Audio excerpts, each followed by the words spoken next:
సరే అజిత్ గారు, వంశీ గారు గుడ్ ఈవినింగ్ అండి.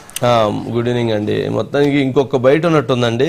జగన్మోహన్ రెడ్డి గారు రేవంత్ రెడ్డి గారి గురించి కూడా మాట్లాడారు. చంద్రబాబు నాయుడు గారు, రేవంత్ రెడ్డి గారు, రాహుల్ గాంధీ గారు హాట్ లైన్లో మాట్లాడుకుంటా ఉంటుంటే దాన్ని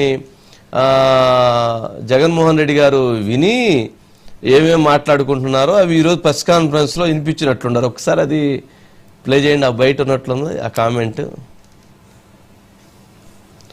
ఇక్కడ Andhra incharge national spokesperson మనిషిడు మాణిక్యం ఠాకూర్ అడేపొద్దున్న చంద్రబాబు నాయుడు గురించి మాట్లాడినాడా? మన గురించి నా గురించి మాట్లాడతాడు. చంద్రబాబు నాయుడు గురించి ఎందుకు మాట్లాడు?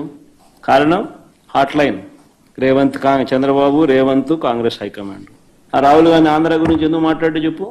ఆంధ్రలో అంతకన్నా పెద్ద జరిగింది కదా, ఇవి మాట్లాడుతున్నారు స్కాములు, ఇది ఓటు చోరీ ఇంకోటి అంటున్నారు కదా. మన ఆంధ్రాలో జరిగింది కదా, ఎందుకు మాట్లాడు? ఎందుకంటే హాట్ లైన్ చంద్రబాబు నాయుడు, రాహుల్ గాంధీ, రేవంత్ రెడ్డి. వీళ్ళు పార్టీలు. అవునండి, ఓట్ల చోరీ జరిగితే వీళ్ళొక పార్టీలు, వీళ్ళొక నాయకులు. అంటే ఆయనే నాయకుడు, ఆయనే పార్టీ. ఒకటైతే ఎవరి వాళ్ళు అంతే అనుకుంటారు. ఎవరైనా కానీ జనరల్గా 190% మంది గురిగింజ రకం. పైన ఎరుపు చూసుకుంటారు, కింద నలుపు చూడరు. తన తప్పులు మాత్రం తెలుసుకోరు, తన తప్పుల గురించి ఆలోచించరు. పక్క వాళ్ళ తప్పుల గురించి లేదా పక్క వాళ్ళ అంశాల గురించి మాత్రం ఎక్కువగా చర్చ జరుపుతూ ఉంటారు. కానీ హాట్ లైన్ అనేటువంటి దాన్ని 1-3 సార్లు చెప్పారు. మరి ఈ హాట్ లైన్ అంటే ఆ పెగాసిస్ సాఫ్ట్వేర్ అప్పుడు ఫోన్లు విన్నారు అనేటువంటిది మరి ఇప్పుడు కూడా అది ఏమైనా పనిచేస్తుందా? అవి ఇప్పటికి కూడా తెలంగాణలో ఉన్నటువంటి గతంలో కేటీఆర్ గారు ఇవన్నీ చేశారు, ఫోన్ ట్యాపింగ్ అనేటువంటిది.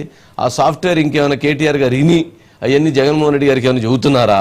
లేదా జగన్మోహన్ రెడ్డి గారే ఆ పెగాసిస్ సాఫ్ట్వేర్ని కొనుగోలు చేసి ఆయన పెట్టుకుని ఆయన వింటున్నాడా తెలియదు. కానీ మరి అంత కామెంట్ చేసినప్పుడు చంద్రబాబు నాయుడు గారు, రేవంత్ రెడ్డి గారు, రాహుల్ గాంధీ గారు మాట్లాడుకుంటున్నారు అనేది కాస్త హాట్ టాపిక్ అంశం. మరి దాని గురించి మరి ఇంకొంచెం క్లారిటీగా చెప్తే బాగుంటుంది. వీళ్ళు ఇక్కడ ఏంటంటే కేటీఆర్ గారికి సపోర్ట్ చేయటం కోసం, కేటీఆర్ గారి యొక్క అనుబంధం కోసం, లేదా ఆయన కష్టాల్లో ఉన్నాడనేటువంటి ప్రేమ చూపించడం కోసం రేవంత్ రెడ్డి గారి మీద జగన్మోహన్ రెడ్డి గారు అటాక్ చేశారని అనుకోవాలి.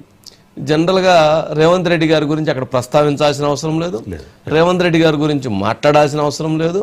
ఇంకొకటి ఇచ్చే అవసరం, రాహుల్ గాంధీ గారి గురించి మాట్లాడి వదిలేయచ్చు.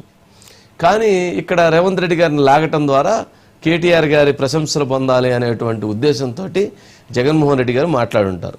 కామన్గా ఏంటంటే ఈ మధ్యకాలంలో కేటీఆర్ గారి సోషల్ మీడియా, లేకపోతే జగన్మోహన్ రెడ్డి గారి సోషల్ మీడియా, లేకపోతే ఆ రెండు మీడియాస్ కొంచెం అటాచ్డ్గా పనిచేసుకుంటున్నాయి కొంచెం ఎక్కువగా.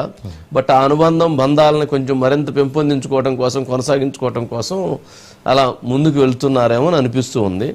జనరల్ మరి ఇప్పుడు రేవంత్ రెడ్డి గారు కూడా ఏదో సందర్భంలో రియాక్ట్ అవుతారు కదా, ఆయన కూడా మాట్లాడతాడు. అంటే ఈయన మాట్లాడినంత సాఫ్ట్గా అయితే ఆయన మాట్లాడు. అంటే కాంగ్రెస్ ఇన్ఛార్జి మాణిక్యం ఠాకూర్ గారు మాట్లాడారు, ఆయన మాట్లాడినట్టు కాదు. అంటే వాళ్ళు మాట్లాడటం వేరు. ముఖ్యమంత్రి గారు రేవంత్ రెడ్డి గారు మాట్లాడితే కొంచెం అది హాట్గానే ఉండిద్ది అన్నమాట. హాట్ లైన్ హాట్గా ఉండిద్ది. ఆయన ఇస్తే సమాధానం అది వేరుగా ఉండిద్ది. బట్ కదిలించుకొని మనం ఇదంటాం కదా, అలా కదిలించుకొని కొట్టుకోవాల్సిన అవసరం లేదు. దీంట్లో రాజకీయ వ్యూహం ఒకటి ఉంది. జగన్మోహన్ రెడ్డి గారు చెప్పిన దాంట్లో చంద్రబాబు నాయుడు గారు రాహుల్ గాంధీతో టచ్లో ఉంటున్నాడు అనేటువంటిది బీజేపీ నమ్మాలని, బీజేపీ చంద్రబాబు నాయుడు గారికి దూరంగా ఉండాలని, తనకు దగ్గరగా ఉండాలనేటువంటి రాజకీయ వ్యూహాన్ని కూడా ఆలోచించి ఆయన రకమైనటువంటి పదాలను వాడుంటాడేమోనని నేను అనుకుంటున్నా. ఎప్పుడు కూడా పొలిటికల్ ఈక్వేషన్ అవసరం. పొలిటికల్ ఈక్వేషన్ లేకుండా ఏ పదాలు అనవసరంగా మాట్లాడరు రాజకీయ నాయకులు. అందుట్లో ఆ స్థాయిలో ఉన్నటువంటి వాళ్ళు అందుట్లో పొలిటికల్ బ్యాక్గ్రౌండ్ తోటి అలా మాట్లాడుంటారేమో అని అనుకుంటున్నా. ఇది